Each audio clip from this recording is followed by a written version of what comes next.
Oh my God, yes, we're recording.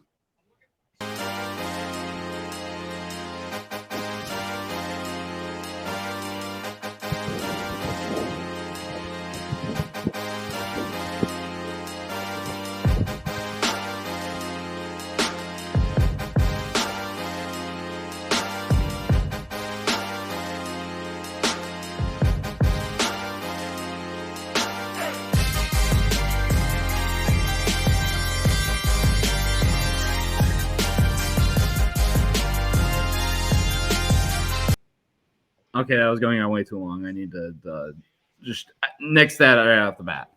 So, welcome everyone. This is season 3, episode 1 of the Holy GrAHL. And I know what you're thinking immediately. This is looking a little different. We've had some changes over the summer. It was a long off season. Some faces outdoors, some faces in the door, and it's been a wild one, but I want to introduce y'all to our new crew here at the Holy GrAHL. We're going to start over to here with Samantha. I'm Sam Wismer. I cover the Wilkes-Barre Grant Penguins for Field Pass, and yeah. Can you at least give us like one interesting fact about yourself? This is icebreaker, Sam. We're taking you back to high school. Great. Did worse there too. I have 3 German Shepherds. They are all lovely dogs. Beautiful. And underneath myself here, for those of you watching on YouTube, we have another, somewhat new face. Dee did have one cameo appearance on one episode, I believe, but she's not going to be a regular here every single week. Dee, why don't you introduce yourself? What's up, y'all? I'm Dee. I am one of the AHL editors here at Field Pass Hockey. I'm also the Laval Rocket correspondent. I've been with Field Pass for I couldn't tell you. It's been a while. You could tell from the way I talk that I'm not from a traditional hockey market. I'm from Texas, actually, but I grew up in and around the sport. It's literally been almost 30 years of my life has been dedicated to hockey in some form or another. And yeah, I'm really excited to get going with the podcast. I was around for the inception of the Holy GrAHL. I did a lot of the early planning for it, a lot of the early name brainstorming and format brainstorming. And I was just never really able to get my foot into the door. So it's really easy now that there's an opportunity for me to take it and run with it. You know I don't hear much of that Texan twang coming from your accent. Now, it might just be the head cold you got, but yeah, I am still getting over being sick a little bit. Let my throat open back up and the vowels get a little bit longer and those R's get a little bit more rounded there at the end. All right. So, man, how do you guys feel? This is a brand new Holy GrAHL going on here. I don't know about you guys. I'm pretty stoked about it. We got a whole new vibe and just a big season ahead of us. It's hockey season to begin with. I'm already stoked to the max, but I know we have a unique vision for our audience here. And it's going to be a little chaotic from what I understand. I don't know. Are you guys ready for this? I am. I don't know if they're ready for this. I don't know if anybody. I don't know if the universe is ready for it. They're not. Yeah, I don't think so. I mean, I've guessed it on here a few times, but to be on it fully, it's gonna be an interesting season, and I'm ready for it. Different vibe. Yeah. I'm all for it. So it's gonna be a little bit different than the chaos you're used to with the Holy GrAHL. We're just gonna embrace that, and we're gonna write it out and just kind of let the chaos lead us and take us where it goes. I think that'll be fun. The chaos is going to define the pod, and for better or worse, we'll see where that goes.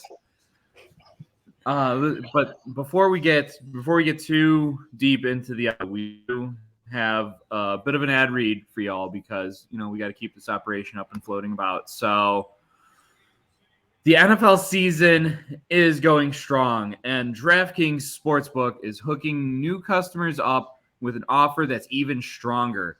Bet $5 on any game this week to score $200 instantly in bonus bets. And DraftKings isn't stopping there. All customers can take advantage of a sweetener offer every game this October. Why don't you try one out on Sunday night here with the Bills and the Giants? D, I know you got a vested interest in that one.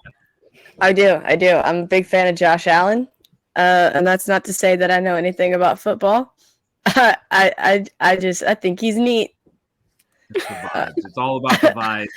Literally, yeah. Head empty, no thoughts. This is the season where I'm taking a deeper dive into learning the sport of American football. Because in my defense, I grew up also on rugby.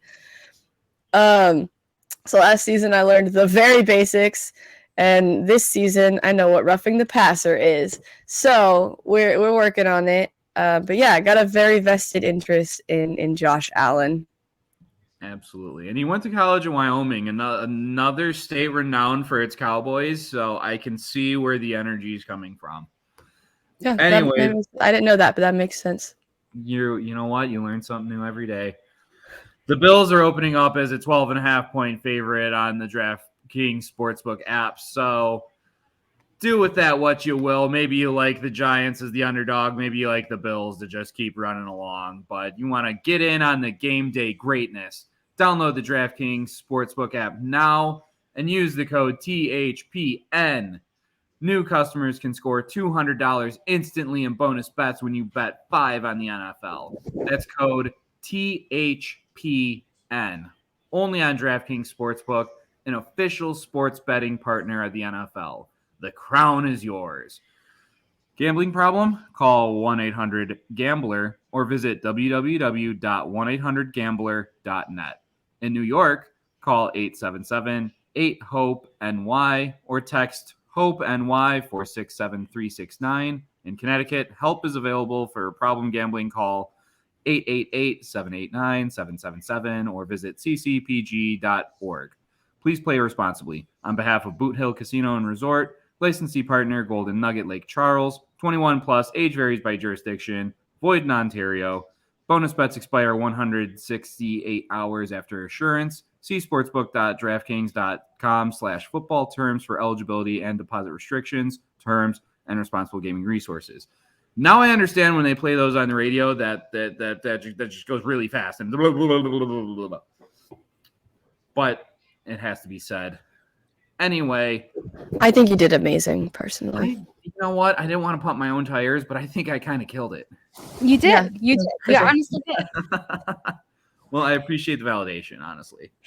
AHL hockey, we got it coming up this very weekend. I'm going to be, first off, I'm going to be putting like thousands of miles of travel. Maybe not that many, but several hundreds of miles of travel going in just because I'm that hyped up. Well, also because of the beats that I cover. For any of our new listeners out there, I cover the Grand Rapids Griffins and Chicago Wolves. I'm a little twofer there for you, and which requires me coming from Metro Detroit to move around quite a bit around Lake Michigan. So my car doesn't appreciate it, but you know what? I got a bit of that wanderlust in me, and I just got to keep on moving. Yeah, my first week, the guys in Wilkes-Barre are on the road to Charlotte. Why aren't you going, Sam? I'm not driving to Charlotte. It's a 9-hour drive. Not doing it. What about a flight? Too much money. I'm moving. And I'm moving this weekend, so. That's true. And Me personally, I will be watching the Laval Rocket open their season from the comfort of my home. it does look very comfy over there. It is very comfy over here. We got our first whiff of a cold front. And by that I mean it was 80 degrees outside, so I put on a sweater and some jeans. That's Christmas weather. down here. I don't know if y'all have ever been to the Texas Gulf Coast, but it ain't comfy 95% of the time. But that 1 week in January, will do it. Yeah, I'm pretty sure most of our listeners that are north of the Mason-Dixon line are just completely befuddled because we're starting to get hit with like autumn here in the Midwest, and this is my comfort weather. This is my put on a jacket, and I don't like being woken up by my alarm and it's still dark out, but that you can't beat that crisp 45, 50 in the morning. That tells me hockey's about to start, and I'm juiced. If you can't tell. No, Listen, not at I all. hear you. I do hear you. Okay, but hear me out. 75% humidity on an 85 day. Like, come on. That screams hockey weather in Houston. No. Yeah, 75%. That's such low humidity. I need you to understand that we chill at like 100% all the time. That sounds like a Houston problem. That sounds No, like my Houston hair has a problem. Yeah, it's warm all the time, but it's fine. It's not fine. The ice caps are melting, but this is kind of where we are. Don't bring me down with that kind of talk. I literally watched glaciers crash into the water, and it's depressing enough. But before we get into hockey, well, coming up hockey, I want to talk about like summer hockey, unless the hockey of the summer, but more like everything that was been going on over the summer. Mainly, like there's one big article on The Athletic. Did you guys catch it? It was a certain Calgary affiliate. Stockton. Sorry, I'll name names. Name drop. Yeah. It's this was back before the Wranglers were a thing. And Stockton, California, of all places. I need to go on a mini rant before I even get any further into this. Watching the Chicago Wolves play the Stockton Heat in Stockton, they looked like they were skating on a blacktop concrete slab. And it was terrible. Now, granted, you're playing hockey in the middle of June and it's 105 degrees outside, but you can't keep a certain quality on your ice to where you guys can at least skate on it. It was terrible. I couldn't believe that there was an actual professional team that I expected better out of the coast. Like, we don't even call it the coast anymore, but I still call it the coast. Honestly, I don't think Stockton expected there to be a professional team playing there. Like, I think they were just as surprised as we were when we woke up every day and Stockton was still the home of a professional hockey team. Like, I truly believe that the entire organization was like, why are we here? It felt like that, right? Like, Calgary's already such like a chaotic organization, right? Like the Flames are just like, you don't know what's going to come out of the Flames. It makes sense that like their minor league affiliation has that same kind of like vibe to them, but Stockton was like, it just felt like an afterthought. Like they were like, oh, well, we need a place for our players, and apparently we're supposed to have an AHL team. We'll just put them in like the least hospitable city in the world. Like, oh, there's a rink in Stockton, California that's available, and the rent was probably pretty cheap. So they're like, hey, let's send it. So transition from the ice is bad, but what about the surrounding city exterior? You think that was any better? Now, if I were a gambling woman, I would say no. But as I'm also a rational woman, I'm going to say no. So what scenario do you say yes in that instance? There is no If it was scenario. anywhere other than Stockton. So to give more I guess context to our audience, there was an article on The Athletic that came out over the summer detailing kind of from Andrew Mangiapane, again, one of my favorite names is a local Italian out there in the league, and Eat bread. Curtis Lazar. I know, I love it.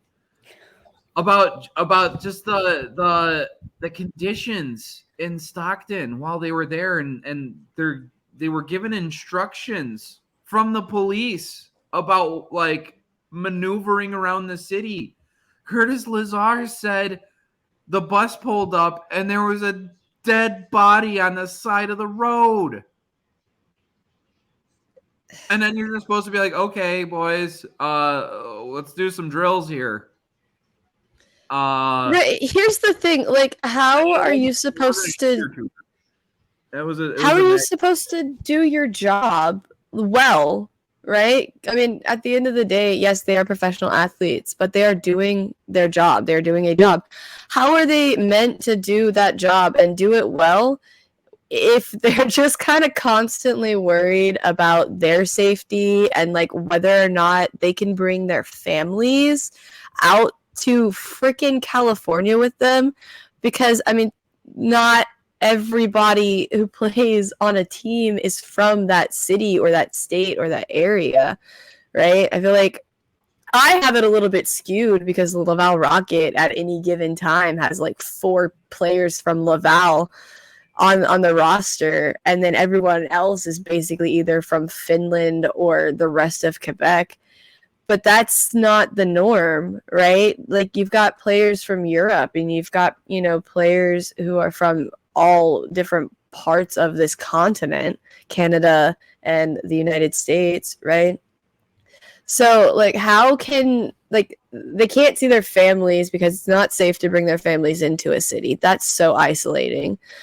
Then they've got to also worry about, like, is this thing that I'm going to do put me in like mortal danger because we're playing in a very unsafe place? You know, there's a lot of reasons, and this is not the podcast like on which we should be going into those reasons, but there are a lot of socioeconomic reasons why the city is as unsafe as it is. You're good, like the fact that it took them so long to get out of Stockton, knowing that it was taking such a toll on their players and their ability to perform, and the coaching staff and their ability to perform and develop those players, and the training staff and the arena operations staff, and just everybody that was employed by this, you know, organization. Like, Stockton is not the place for it. And listen, the godfathers that be in the Calgary Flames organization can come for me, but that is a really terrible situation to put people that you are responsible for in. Yeah, I mean, you kind of nailed the head.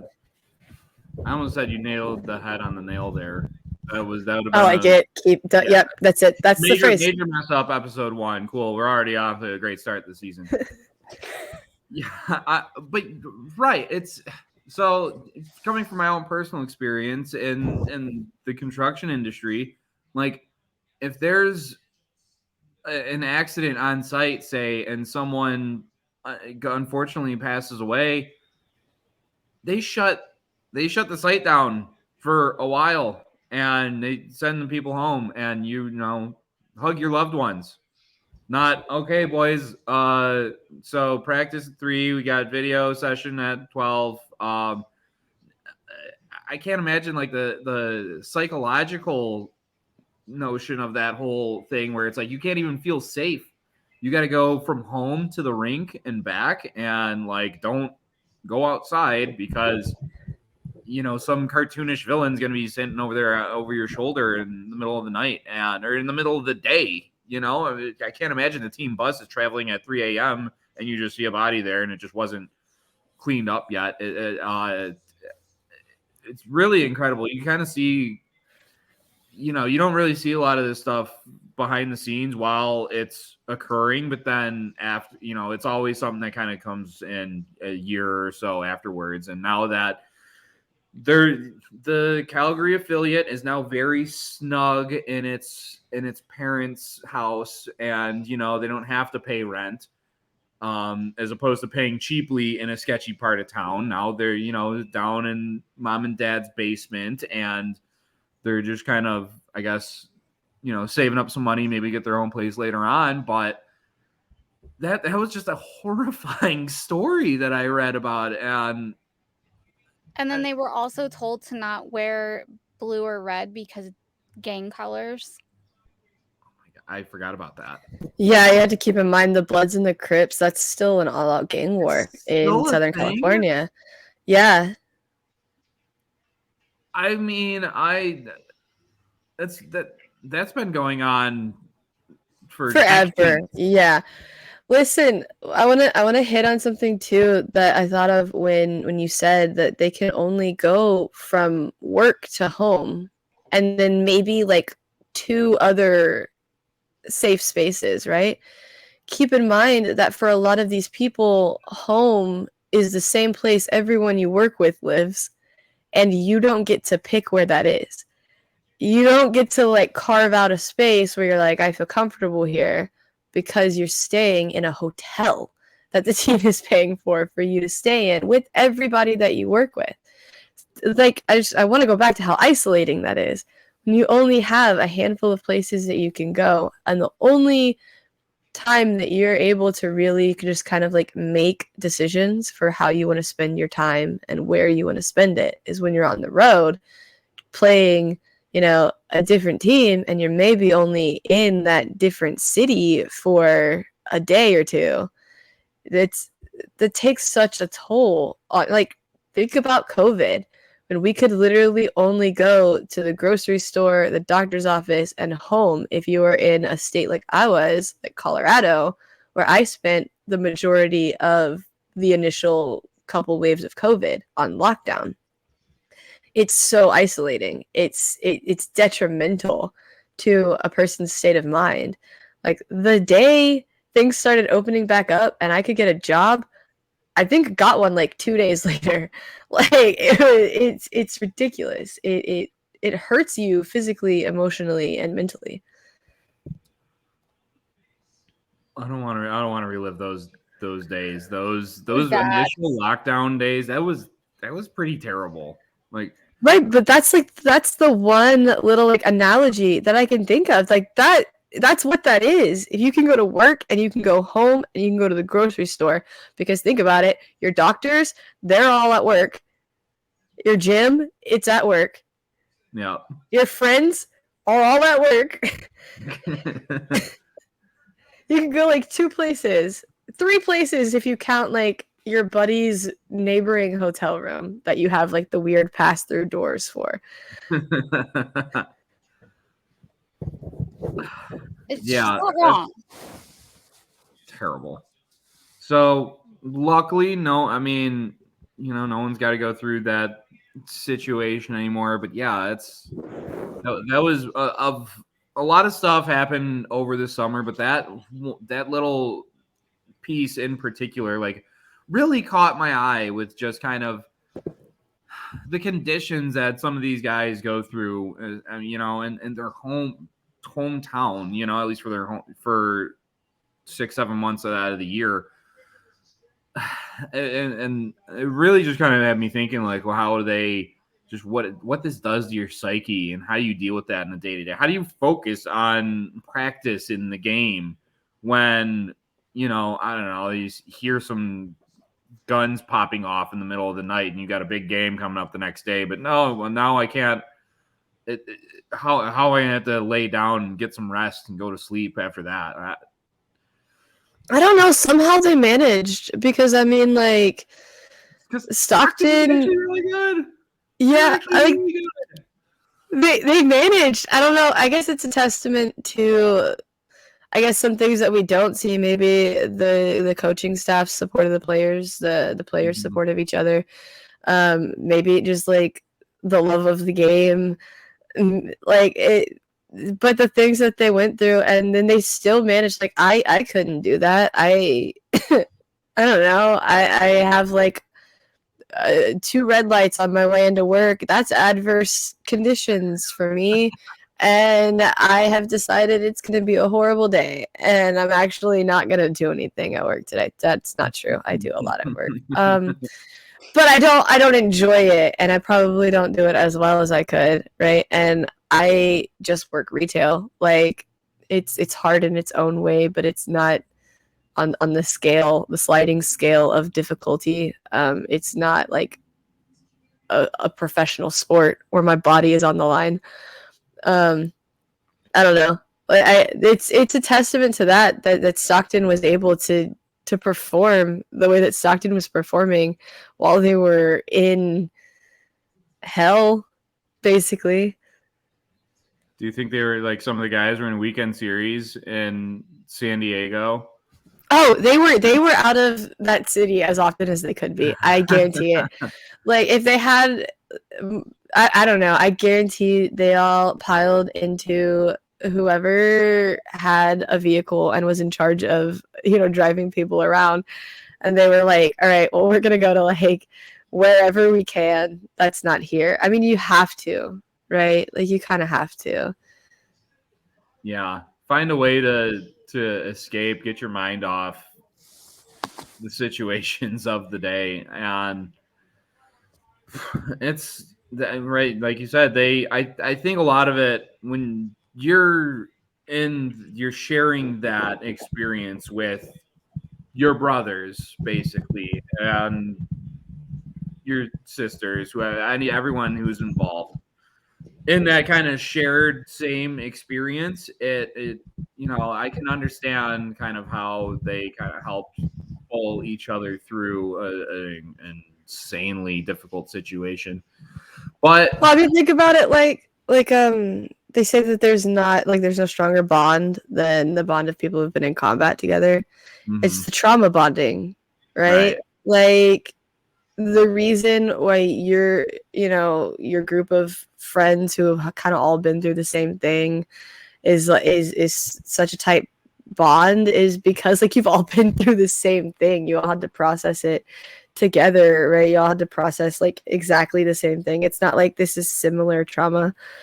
Drew and I both really enjoy Band of Brothers, right? So like think about the way that they all talk about each other, even when they were old men, right? Like the trauma bonding is going to keep that group of guys together. They're going to be, unless they just hated each other, they're going to all like meet up somewhere someday and be like, hey, remember when we like kind of almost won the Calder Cup? And it was kind of like the worst stretch of years of our life. Remember that? That was fun. Yep. And then they ran into the Chicago Wolves. Whoop, whoop. With Lion and Pyotr Kochetkov. Yeah, just who Andrew didn't even draft in the most chaotic fantasy draft he's ever been a part of, even though he specifically said he was going to draft him. He did not do that.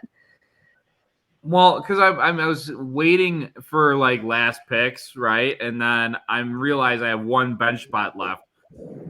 Mm-hmm. And I had to go with Yanni Burgers. I can't turn away Yanni Burgers. He's coming back to Grand Rapids. I need to talk about that on this podcast.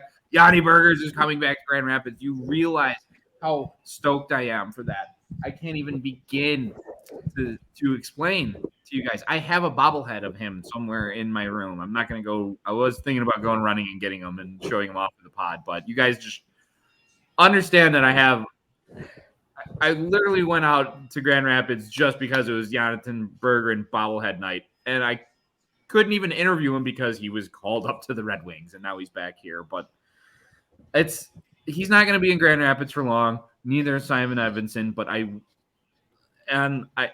all the Red Wings fans are freaking out because, oh my God, Yzerman signed like 15 free agents, and now Berggren can't get a roster spot. And it's like, well, one, if he was really good enough, he would be on the roster. But Also, like, there's always, especially around this time, there's a lot of discourse that people think that like getting sent down to the AHL is like getting sent to Mordor. Like the very air you breathe is like a poisonous fume, and it's like a death sentence for They literally think it's the depths of hell. Yeah. It's not that bad, people.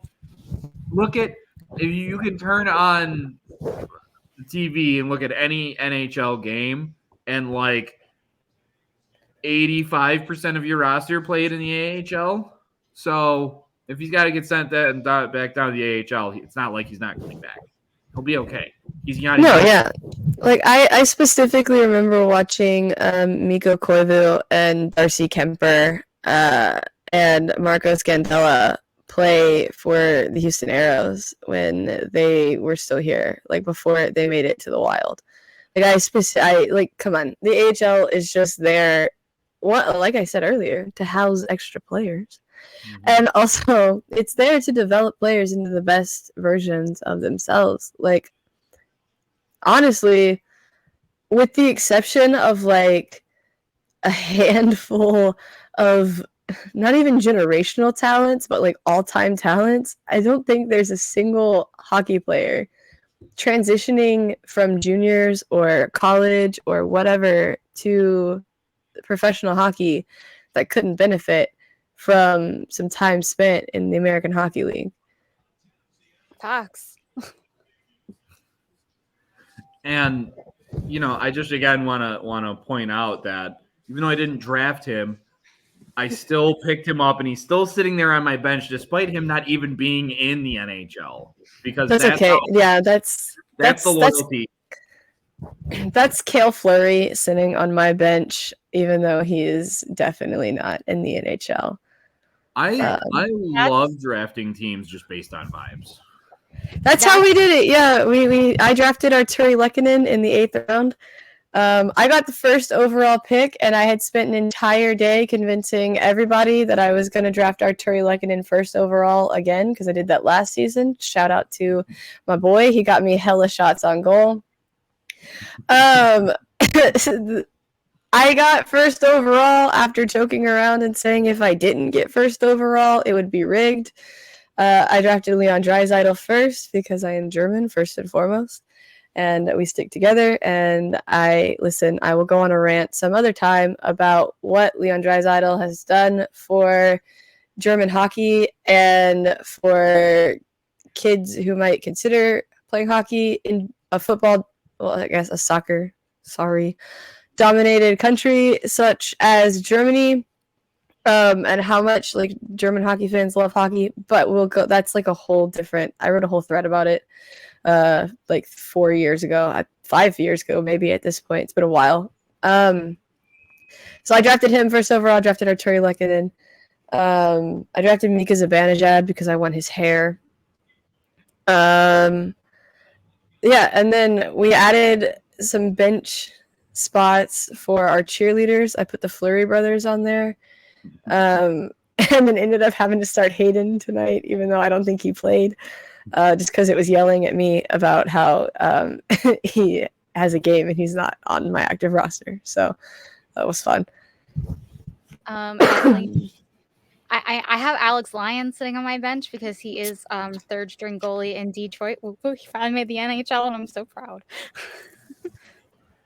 Yeah, I was hoping he'd be coming down to Grand Rapids as well. I would love to see the look on his face when he would have thought that he was done with me in Chicago, just to see me show up in Grand Rapids and be like, hey.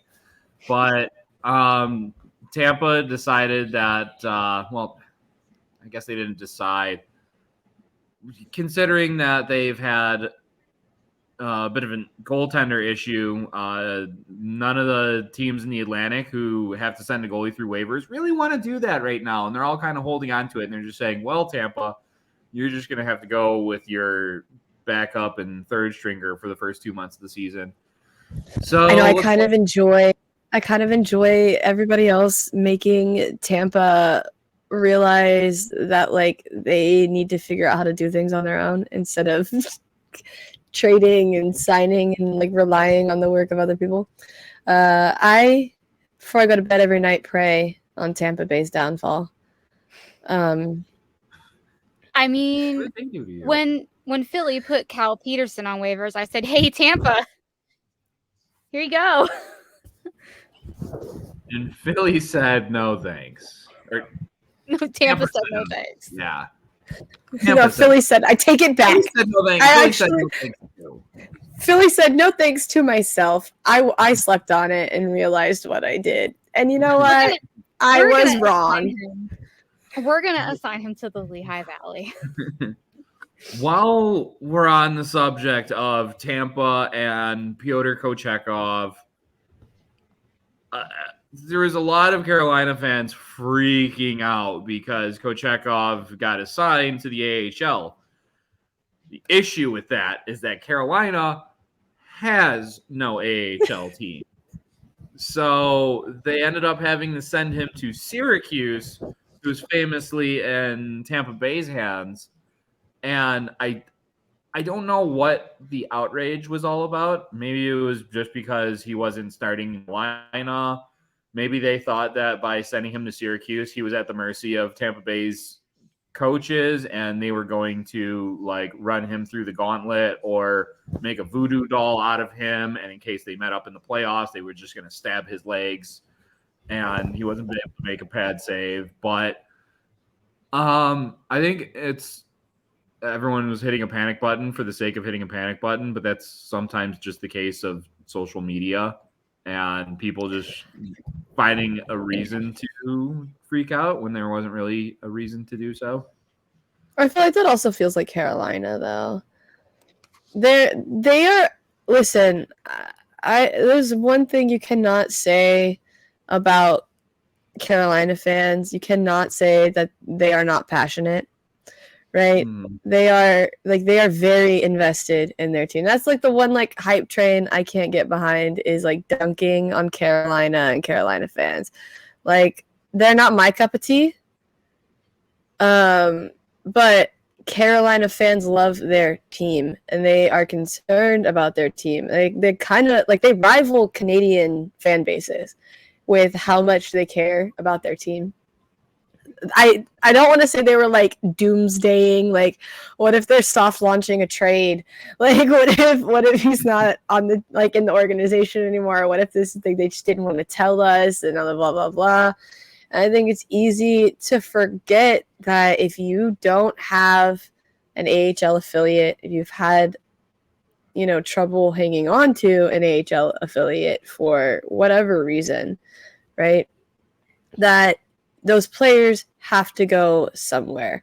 And you might have tentative verbal agreements with a bunch of different teams, like, hey, listen, like, I don't have a place to send these players. If I have to send them down, you have, you might need goalie depth. I can help you. I can provide goalie depth for you, but I need you to, in good faith, develop my player.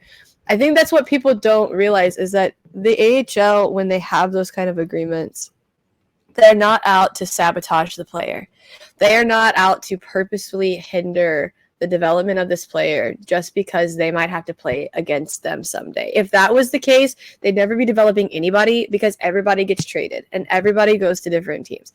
Nobody would ever be being developed. Nobody's gonna purposely sabotage, any part of this player. That literally only happens in Disney Channel original movies. Like that does not happen in real life. So I think it's hard to remember that though, if at the time it seems like, well, this player's not in our organization anymore. What are they going to do if there's no oversight from this organization? Very easy to think of. Like before, the Habs had the Lions, if you didn't make the AHL team, you were just kind of a little bit everywhere.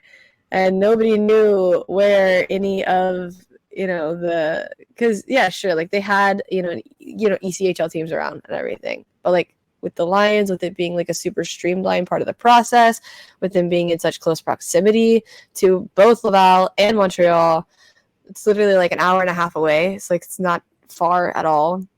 It's a lot easier to be like, okay, yeah, well, like, cool. Like, they're still in the organization, maybe they're not going to come back up to the Rocket for a while. They're probably never going to see, the Habs, depending on the player. They might just kill it at one level of the game. And is like that's fine. It's cool because it's a closed circle. When it's not a closed circle, when you have like an NHL team on one side of the country and then the AHL team is somewhere else, maybe it's in a different country, Stockton, you lose a little bit of that certainty, because it feels like there's no oversight. So if this player is out of our organization, how do we know that this player and our organizations, or the organization that we're such a big fan of, is going to be protected and that their best interests are at heart? It's certainly, when it's kind of why you want your own affiliate, right? So you have full player control, I guess, is kind of a strange way to put it. But at the end of the day, you have your own guys in your system, and they're all kind of learning it all together. And it was, granted, Carolina was kind of blindsided by Chicago's whole, okay, we're declaring our independence, their whole 1776 movement here. Yay, happy, we're good. We're all happy for Chicago. They're independent now, and Carolina's kind of having to, go colonize somewhere else. And it's at the moment, it's their best situation is to, okay, we're going to put Jamison Reese over in Springfield and Kochetkov in Syracuse. And most of their guys are actually going to the coast. And that seems even like a worse idea. I don't know, putting a bunch of guys who played heavy minutes in the AHL are now going to play in the ECHL in Norfolk. I think I would rather kind of see them go elsewhere. A little bit of me was hoping that Kochetkov was going to be assigned to Grand Rapids, and I would have been very happy about that. But Andrew, you can't hog all the goalies. Okay? Why not? Because some other teams need them, and I'm talking about Laval. Kochetkov can barely speak English. He definitely can't speak French. He's not going to Laval. That's so totally, perfectly, wonderfully fine. I don't think he has to speak either language, if we're being honest. No, at the end of the day, the only language you need to speak is goalie, but... Yeah. Listen, if you could have a retired U.S. Olympian Patrick Nagel, because God forbid I don't put his correct title in front of him, I think you would. Yes, exactly. Why would you think I would say no to that? The guy was in the Olympics, Sam. He was more Olympics than I've been to. It's an elite level of athlete that... Listen, yeah, that's more Olympics than I've been the third goalie for. True. But Andrew likes to correct me. And when I interviewed Pat last season, he knew exactly who Andrew was, because he's like, are you not going to give me my correct title? I love that for him. Go off, King. Absolutely. Yeah, listen, the three of us closest we're ever getting to the Olympics for ice hockey is, I don't know, like church production of Miracle. Beer League recreates Miracle is probably the closest we're ever getting to the Olympics. So listen, if you're the third string goalie on an Olympic team, go off. You've made it. True. Yeah, me interviewing Andy Mealy is the closest I'll ever get to the Olympics. So I wish USA would have medaled, and he would have worn it around his neck and told you to address him correctly as an Olympian. That would have really made it for me. But this is also coming from the man that when I asked him what is the hardest shot for him to stop, he said all of them. Okay, but he is not incorrect. All right, listen, I'm the resident goalie here. Let me tell you something, okay? Pucks are not easy. Like, it seems like it's easy. Maybe you just, like, get into the butterfly. Maybe you just hug your post. Maybe you just do this or that. You stretch the blocker out. It bounces off. False, because you have to read the entire play beforehand to know where could that puck be going, and then follow the person making the play and hope that they don't move the puck from where you think it's going, and then make your body do the things that you're telling it to do quickly before a tiny piece of rubber comes flying at you, and you pray to whatever God you believe in that it makes contact with the front side of your body and not the back side of it. Goalies. I love her energy. This is what we're bringing this season. This is exactly what I want to see. No, but he did say his favorite goalie was Roy. Which Who? Oh, you just opened that can. I was gonna. I'm no. That's all you. You can deal with that. I'm over here. that's what he said in his interview. I'm just saying what he said in his interview. Okay. I gotta. The story. What's this guy's first? What's this goalie's first name that he's a big fan of? I'm just. Listen, it was 6 months ago I interviewed him, all right? I can't remember everything. Did you interview him in writing, or did you interview him speaking? Speaking, but I wrote it out. Well, so he spoke. So he probably said it correctly. Yeah. I think you mean Hua. No, he said Roy in the interview. Okay, I think he means Hua. Okay, well, he's got no excuse because growing up in the heat of that rivalry, I remember being like 5 years old, right? And we drove past this car dealership, and the name of the dealership was Roy O'Brien. For years and years of my life, I called it Wah O'Brien because of Patrick Wah. So if me at 5 can understand that, then he's got no excuse. I don't care how many Olympics he's been in. Wah. Patrick Wah. Listen, I didn't invent French. I just got hella family in Louisiana. Why did they invent French? Why is French the way that it is? Okay, I don't know. I do know that it is a Romance language, though, which means it's based on Latin and is closely related to Spanish and Italian and, weirdly, Romanian Romance language. Fun fact. You would not think, but it is a Romance language. I think it's all that geographic isolation, right? When different influences take, like, a specific language and, like, change it up. Like, I speak fluent Saxon German. I don't speak Bavarian German, and I lived in Bavaria. I don't speak Swiss German.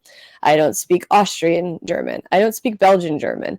I can hardly understand the other dialects of German, even though they're still speaking the same language. It's the different regional influences, right?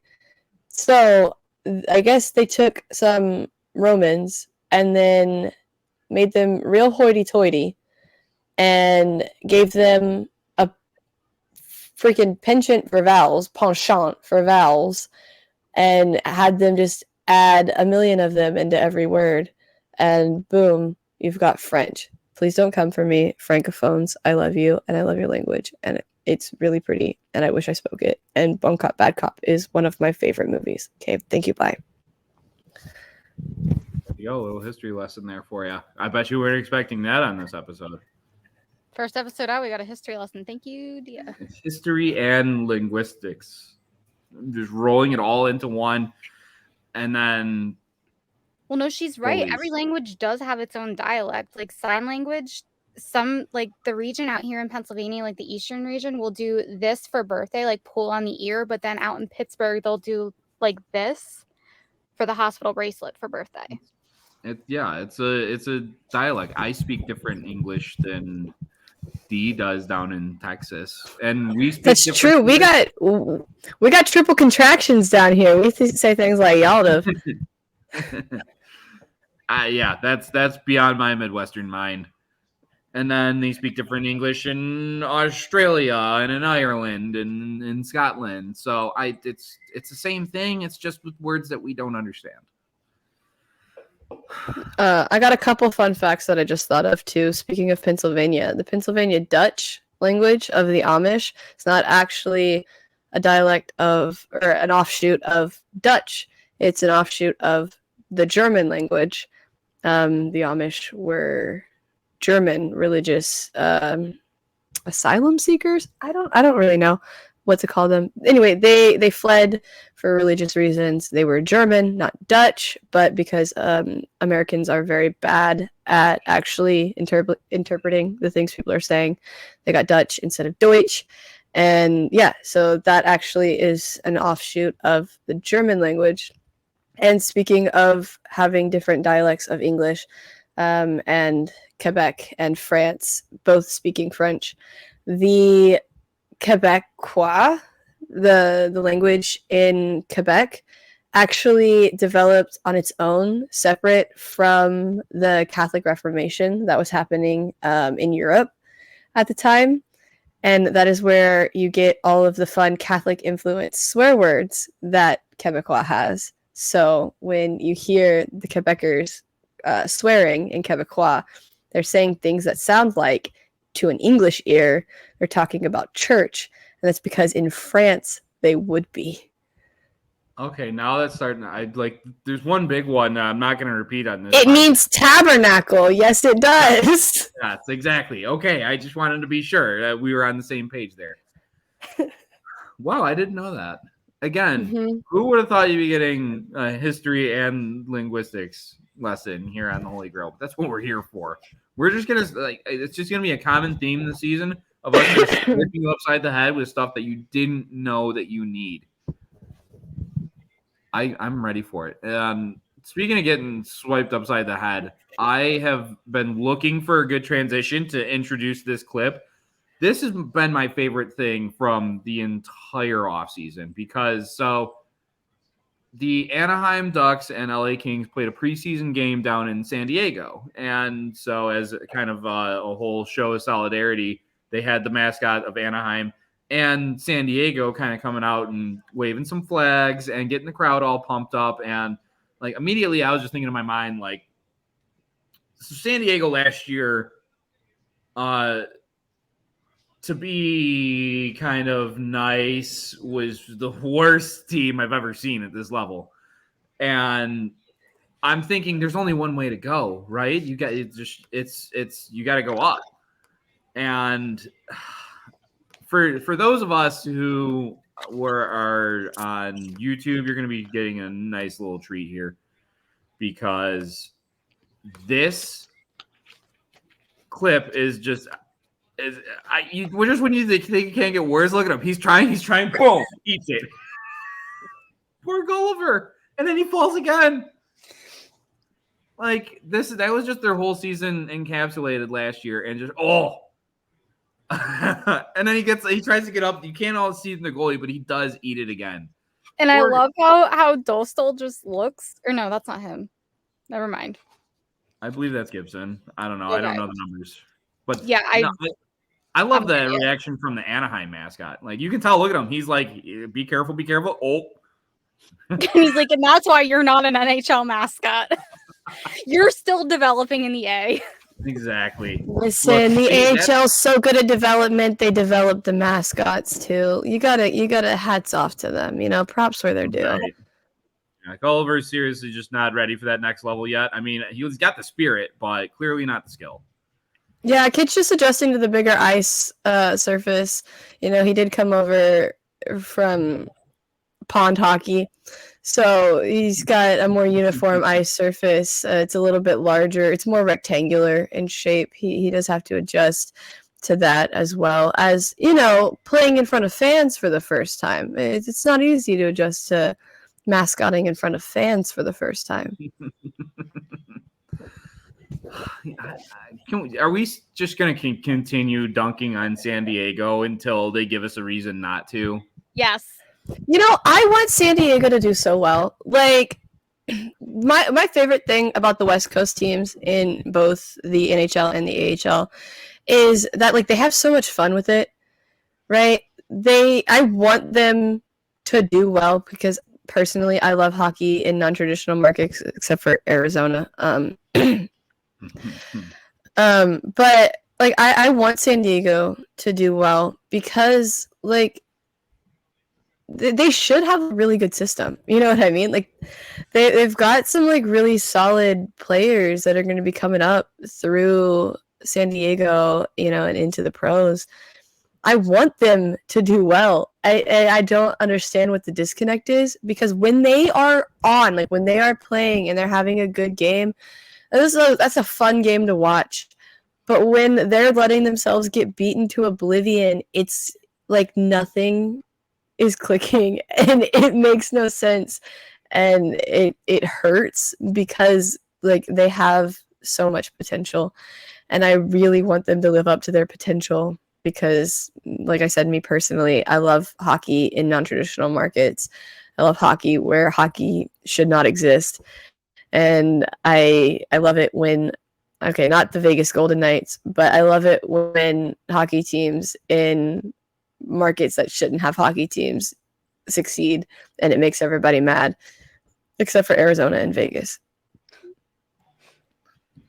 What did Vegas do to you? So many things. That's like a whole episode. All right. Well, I guess we'll wait for episode 2 on that one. I'm with you though, and I want to see San Diego succeed because it was just. I understand like you're gonna have a team at the top and a team at the bottom, right? And the team at the bottom is not gonna look very good, but they won 20 games. 20 games. They had 100 more goals scored on them than they scored. Like I said, it's rough. Because when they weren't playing well, they were just not playing well. I think that's the fun thing about the AHL though, right? Like in the NHL, we get preached like a lot of parity, like everybody's going to have a chance to succeed. And if you don't have it right now, you know, it's cyclical, it'll come around. You know, everybody will end up getting like some really solid talent. In the AHL, you don't have that because the AHL is pure chaos all of the time because half of your team is brand new players. A quarter of your team is veteran players or players, you know, who have spent a lot of time in both the AHL and the NHL. And then you've got your ECHL call-ups that are replacing AHL players that got called up to the big team. It's pure chaos all the time, and there's not as much parity as there is. So there's the bigger chances for those massive discrepancies. And personally, I love it. But yeah, when a team struggles that hard, it's not just so much about like there's a team at the top and there's a team at the bottom. It's about like there's teams that have kind of got it figured out and teams that are going through some growing pains right about now. I think they got out of the growing and it's just pain at that point. That was bread in French. I had someone ask me the one time why I love the AHL and the ECHL, and I'm like, because listen, I'm a chaotic person. I run on chaos 24/7, 365, and if my hockey teams in my leagues do the same, I'm all for it. Yeah, it's more fun that way.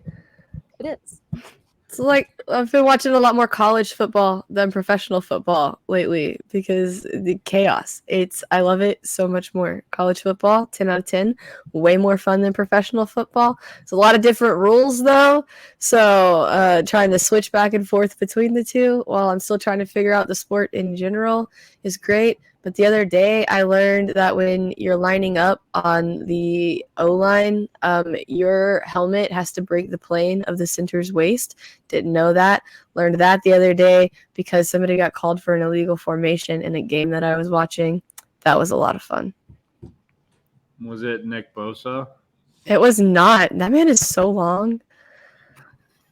I was watching the 49ers Cowboys game the other day before I went to the gym. And then while I was at the gym and watching this man like crouch down like a cat, I was like, yep, that's it. I'm a 49ers fan. I saw TikTok videos and I am, Eagles bleed green until I die, but not this year. Yeah, it's like I can make an exception. I can't even talk football with you ladies. That's not true at all, because like, listen, the goal of the game is to score more points than your opponent. You do so in a few manners. You got touchdowns, field goals, and safeties. There's two sides of the field. One side of the field belongs to one team, the other side of the field belongs to the other team, and you got to defend that side of the field. There's a bunch of dudes hitting each other, and also sometimes ineligible receivers downfield. I still don't know what that means, but apparently it's when one of the fat guys is too far ahead of the skinny guys. That's what my football expert told me. That's what we're going with. I also learned the other day that the quarterback cannot throw the ball after he has crossed the line of scrimmage. He can't throw it forward. It has to be run at that point. You can't start falsely. You must wait until the center moves to move, and basically don't do anything that could hurt another player and or does not uphold the rules of fairness and sportsmanship. And that's football. Let's go. It's a good life lesson. Just follow the rules. Yeah. Except I don't think that's what we're going to be doing at all on this podcast. Not even a chance. You thought this was a hockey podcast? This is now an everything that I can segue out of hockey podcast. Good luck. Welcome to the ride. Please keep your hands, arms, feet, and hats inside the vehicle at all times, because this is, I don't know. I don't even know what it is. I don't know that there's a track half the time. Is there a track? No. Probably not. If it is, it's broken and splintered, and you buy the ticket and you take the ride. And I hope everyone's got their seatbelts buckled, because this is going to be a ride from beginning to end. I'm here for it. Yeah, it's like one of those carnival rides in Spy Kids. Oh. It 2. I want to say Spy Kids 2. You know, the one where the thing starts juggling the little like cars that are in it. Okay, we need to watch Spy Kids. Listen, I think it's Spy Kids 2. But what's the plot of Spy Kids 2? I remember the thumb people from Spy Kids 1, but yeah, in Spy Kids 2, they go to this island and they've got they're something about their spies again, and they go to an island, and there's definitely a volcano, and then they've got like a little communicator watch thing. And I remember there's this one scene where Junie is falling, and he's like, hey, my watch doesn't tell time, because all it has is like all these other gadgets, but it doesn't have a clock on it. And in Spy Kids 3D Game Over is when they go in the video game, and Sylvester Stallone is there, and so is Elijah Wood, and also Glenn Powell from Top Gun Maverick is in that as a kid. Fun fact. Now I see your interest in Spy Kids too. Listen, I loved Spy Kids. I was a big fan of Antonio Banderas growing up. We're going to have to make some Spy Kids 2 references throughout the season as it goes. I'm going to have to watch Spy Kids 2 again. Got it. Oh, geez. I'm just learning that there was a Spy Kids 2 today. There's like at least 3. There might be 4. Oh, Who's no. to say? Oh, no. I hope that's like one franchise. Don't even get me started on the adventures of Shark Boy and Lava Girl. That's in the same cinematic universe, but it's not Spy Kids. Loved that in the movie. Robert Rodriguez cinematic universe. Isn't Machete in the Shark Boy and Lava Girl cinematic universe? I'm pretty sure. I don't know. I know that the girl, I don't know her name. I'm gonna level with you. I don't know the actress's name, but the one that played Allison De Laurentiis on Pretty Little Liars, she's like blonde, real pretty. She played the Ice Princess, and that was George Lopez's daughter. And I didn't buy that for a single second. And that was the first time I was probably like 11 years old when that movie came out. And that was the first time I was ever really mad at the casting department in a film. Because until then, I had never really had a strong enough opinion on the way they cast family members in a film. So there's 5 Spy Kids. The 5th Spy Kids came out in September. Guys, I guess we're watching 5 Spy Kids movies. Oh no. Five of them. The first one came out in 2001. Oh no. Yeah. I was 13. I was like 6.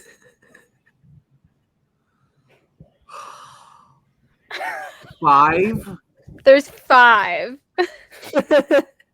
Spy Kids, Spy Kids 2, Spy Kids 3D, Spy Kids All the Time is what it says here, and then Spy Kids Armageddon is the Why recent. did Spy Kids turn into like Robert Rodriguez's Resident Evil, where they just couldn't stop making them?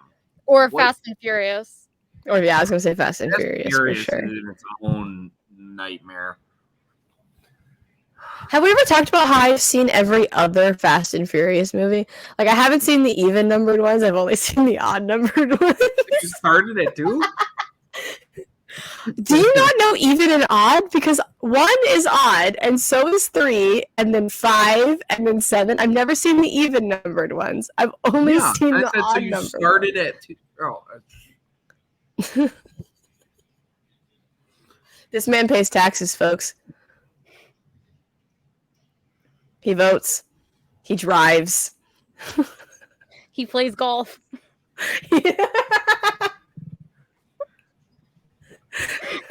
Yeah, no, I for sure did not start at 2. I started at 1 and then skipped all of the even numbered ones.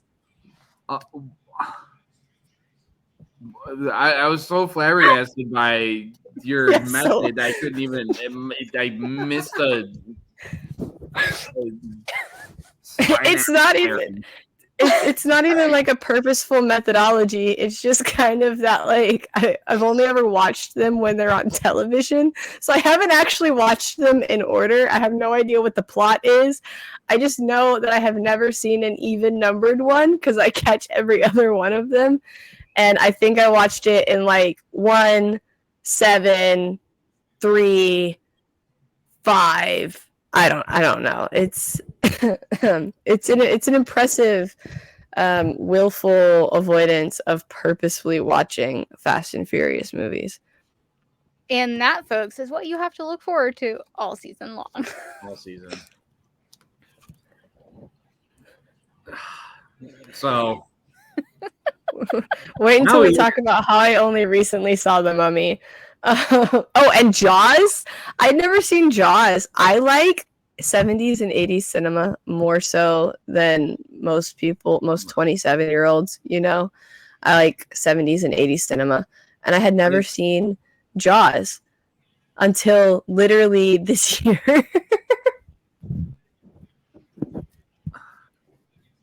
I had a lot of opinions on Jaws too. I was actively hoping that certain people got eaten by this shark. Like I was literally like, please tell me this guy gets eaten by a shark, and he got eaten by the shark, and I was like, I'm vindicated. Just very cathartic at that point. It really was. Spoilers for a movie that's older than all of us. It's the boat captain that when they get on the boat to go actually like hunt the shark, the bossy dude, the shark hunter guy. Spoiler, man. Yeah, it came out in 1970 something. Yeah, I haven't seen it since it gave me nightmares when I was like 6. So okay, well, when the boat captain guy gets chomped, I was like, what a good shark. Do you think it was a male or a female shark? I think it was a shark. Are you sure about that? They keep saying he, but I'm not a marine biologist. So I could not tell you how to accurately determine the gender of the sex of the animatronic shark. Yeah. It's above my pay grade. It's fair. It's a fair point. Do we want to talk about hockey again, or we want to keep talking about 70 cinema? I kind of want to talk about 70 cinema, but like in the scope of hockey. Like Slapshot. So fun fact about Slapshot. And listen, my grandpa had a hat that he really enjoyed. I could not figure out why this man liked this hat so much. It's really ugly. It's black. It's kind of fur. It's got a weird ribbon around it. There's this weird bead on it that kind of looks like the hat, but it's made out of feathers. I was watching Slapshot a couple of years after he died, and I got the hat because he liked the hat so much. I was like, I want this hat. It's ugly, but Grandpa loved it, right? The hat's in the movie. Really? That's why he liked it so much. Full hat? Not the actual hat. It's the same hat. It was a very popular hat, apparently, at the time. It's the exact same hat, down to like the ribbon and the bead and like all of that. I was like, aha, that's why he liked the hat, because he liked Slapshot. Who You're asking the wrong person. So now we gotta watch Slapshot again? Now we gotta watch Slapshot. I'm so sorry. I know, I'm literally ruining your entire life. Well, I mean, I'm already at like 5 Spy Kids movies. I can just see the veins starting to pop in his head because he's so tired of us telling him what to do already. And I get to do this all season long. Once a week, baby. Sometimes twice a week. Might be a special. Yeah, can you imagine, like, once the playoffs start, we're going to have to do this at least twice a week. We're going to have watch-alongs, and we're just going to be unraveling at the seams.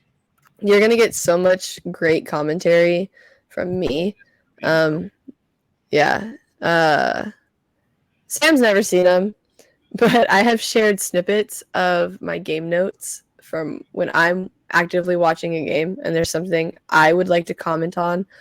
I don't do like traditional recaps. Mostly I kind of pick one thing to focus on in the game and kind of talk about how the entire game kind of culminated in that thing that I'm focusing on. So say it's goaltender performance or, special teams or what have you. My game notes are bullet point stream of consciousness format, and the commentary is often more entertaining than the actual facts of the game. I'll send you my Google Note, my Google Doc of that game against Springfield, Laval versus Springfield in the playoffs, when Springfield eliminated Laval, and there was a little kerfuffle at the very end, and somebody had a crutch in the stands, and I spent a lot of time focusing on where the crutch was in my notes. It didn't make it into the article. That wasn't important. Don't use your notebook as your crutch, though. That's all I'm saying. It's not very solid. It's my phone. Type out notes on my phone, and then just kind of go from there. I can't multitask. So, I think we already established what we're doing this weekend. I'm going to be traveling everywhere. Sam's going to be... You're working? Oh. I'm moving and going to see the team down the turnpike from Wilkes-Barre. Okay. So now you're just starting to treat it like it's Michigan, Ohio State. You're not even going to name them? Fine. I'm going to see Lehigh Valley play Cleveland and Belleville. Okay. And quick question, turnpike, that's like a toll road, right? Yes. Okay. That's a legitimate question. We don't have turnpikes here. It's the toll road, yeah. Okay. Yeah, we have toll roads. Yeah, Michigan doesn't have them. Ohio does, which is just another reason why Ohio just... Okay, I can't really say what I want to say on this pod, but Ohio's got to get their stuff together. It's all I'm gonna say. I just remember you yelling at me during the NCAA tournament because I was rooting for Ohio State. But listen, my favorite player played for Ohio State, so I was rooting for Ohio State. I don't care. I really don't. You can't root for Ohio State. It's just one of the facts of life.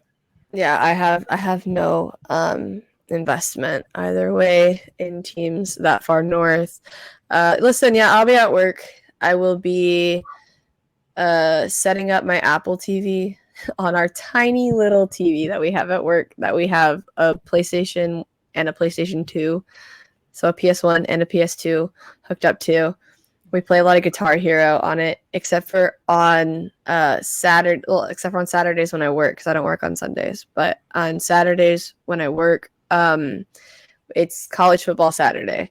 So this week I will be watching Texas A&M, your Texas A&M Aggies take on the University of Tennessee Volunteers. They will be at Neyland, which is in Knoxville, playing in Tennessee.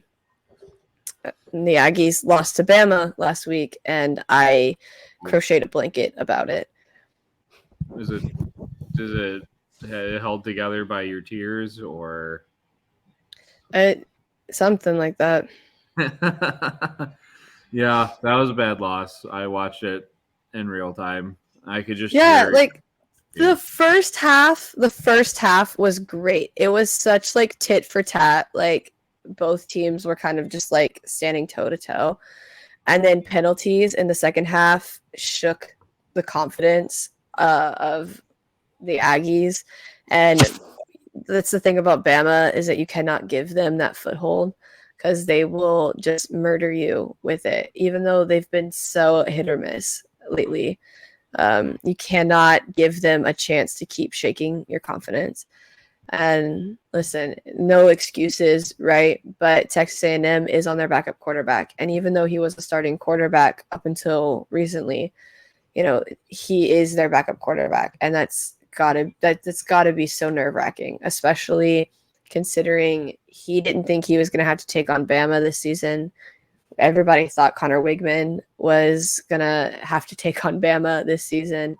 Me personally, I'm just trying to see if Johnny Manziel would like to re-enroll in college. Why, so he can not watch tape? Yeah, listen, he didn't need to watch tape. It's fine. But Connor Wigman is injured. He went down in the end zone a couple weeks back. I was at that game, watched him limp off the field, and I was like, well, there we are.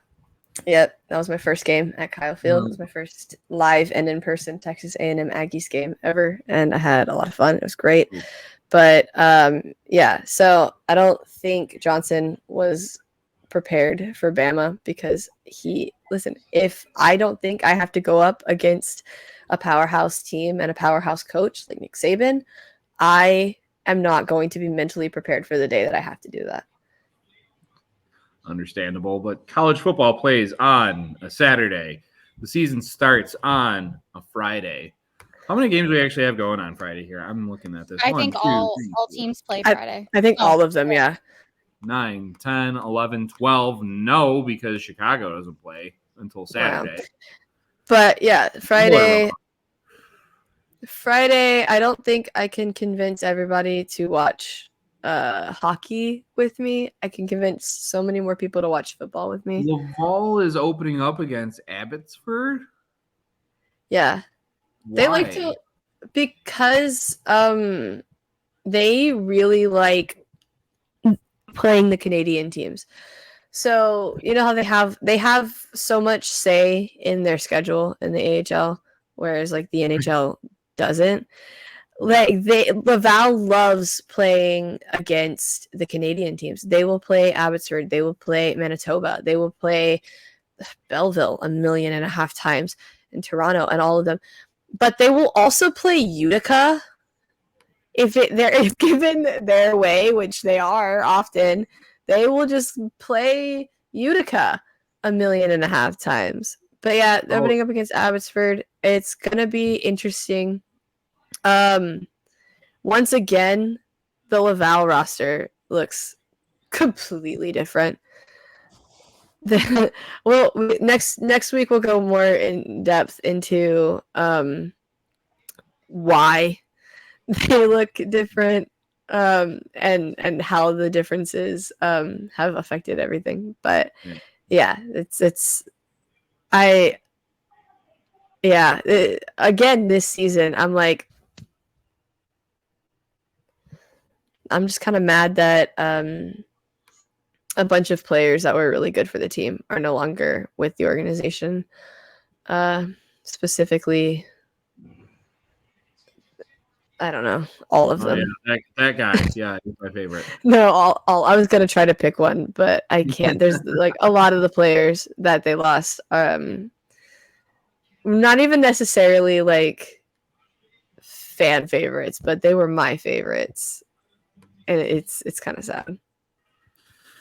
Well, I think we're kind of wrapping up here, episode 1 of season 3. Now, if you're going by most TV shows, season 3 is usually the best. So, like, the content is starting to ramp up, but it's before, like, the writers get way, like, they run out of creativity and it starts tanking real deep. Like, when you're talking about, like, going into, like, 6, 7, season 8, if you're a Game of Thrones fan, don't even get me started. I will take 3 whole episodes talking about that. But, I'll join you. Okay, Never maybe like watched Game of 6. Thrones. All right, I guess you're watching Spy Kids. I'm watching I'm watching Slapshot again, and Sam's watching Game of Thrones. Yeah, you And we'll like, reconvene 100 next hours week. of television. So we're kind of, again, rolling through this whole season. It's a new formula, new energy. I'm all about it. She's Sam. She's D. Hang on, you know where she's at. Anyway, thanks for joining us for episode 1. We got episode 2 coming at you next week. We're going to be coming at you every week this season until the Calder Cup is awarded, and then some. We're probably just going to turn this into like just a year-round podcast. This is actually a soap opera. Now you get to see us all the time. No breaks. Our lines are being fed to us through our headsets. Are we about to turn this into like just the can you imagine when we can talk about this offseason? This is going all year. 100 episodes, Holy Grail. I'm all about it. So I think that's it, unless you guys got anything else to talk about. Nope. No. Spay and neuter your pets. Yes, it's very important. And hug your pets. Love your pets. Yes. Anyway, this is Andrew, Sam, and Dee signing off for one more night, but we'll be back at you next week. Take her easy.